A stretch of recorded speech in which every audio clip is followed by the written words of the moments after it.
Reman. I'm sitting here with a category and product manager. He's done a lot of buying. He's bought from a lot of vendors.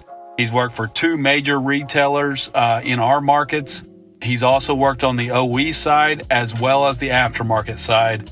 And there's nobody better than to give us some feedback for the awareness that we're trying to reach on remanufactured products. Would you please tell me what your experience has been with remanufactured products?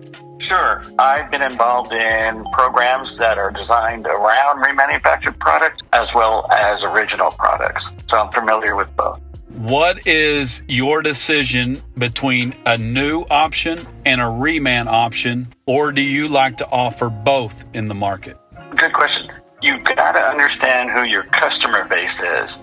If you imagine yourself standing behind a front counter, a parts counter, and you've got a fleet owner on one side, he's going to be looking for something that's going to give him a lot less downtime, better performance, longevity in his part. So a reman product for him may not fit his bill unless he's tried it, liked it, trust the person he's buying it from. On the other end of the counter, you've got your owner-operator, your second, third owner for that vehicle, and he's got a different value proposition, if you will, for looking at a reman product. He's looking to get down the road. He doesn't have quite the bankroll to spend on repairs. He'll put up with a smaller frequency. I'm not saying a ridiculous one, but a smaller frequency when it comes to doing something reman. And the guy in the middle of the counter, he's got his value proposition says, I trust this brand, I trust this seller, I've used this before and I'll use it again because it's not quite as expensive as the original, but I know it's going to get me where I need to be. So you've got 3 different value propositions you're trying to appease at a counter. Do you feel that there's a perception that new is more durable and lasts longer than reman products? There is a perception, and in some cases it's true, in many cases it's not. How does a major retailer view cores in remanufacturing?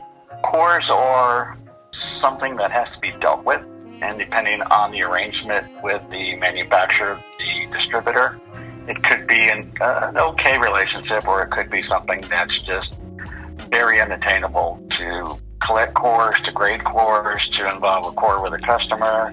Customer's now spending more money than he imagined or planned for because now he's got an added core charge in there, and the customer has to bring that back.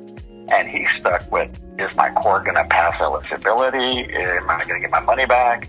Or am I just, adding more money to the cost of that part? How do category managers and dealers view a no core option versus the reman exchange option with a core?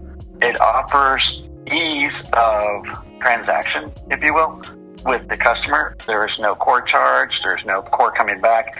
Again, eligibility, is that going to come into play? If the customer is thrifty enough, he can take a part with no core charge and sell that core in the open market if he's thrifty enough to do that. And I've always believed that no core is the way to go. Reman.